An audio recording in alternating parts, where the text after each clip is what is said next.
Syphilis போன்ற பால்வினை நோய்களுடைய ஆரம்பகட்ட அறிகுறியில் வந்து அலட்சியம் பண்ணாமல் நம்ம சிகிச்சை எடுத்துக்கிட்டோம் அப்படின்னா அந்த அறிகுறியிலேருந்து நல்ல ஒரு முன்னேற்றங்கள் கிடைக்கும். இன்றைக்கி நிறைய ஆண்கள் பெண்கள் அதை பற்றியான ஒரு அலட்சியம் நிறைய பேர்ட்ட இருக்குது.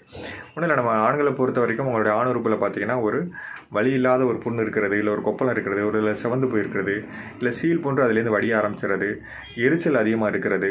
அதேமாதிரி பார்த்தீங்கன்னா அந்த ஆணுறுப்பை சுற்றி நிறைய லிம்னோட்ஸோட வீக்கம், நிணநீர் வீக்கம்னு சொல்லுவாங்க, சின்ன சின்ன வீக்கமாக இருக்கிறது. இது எல்லாமே வந்து இதனுடைய பிரச்சனைகளுடைய ஒரு சின்ன சின்ன அறிகுறிகள் தான்.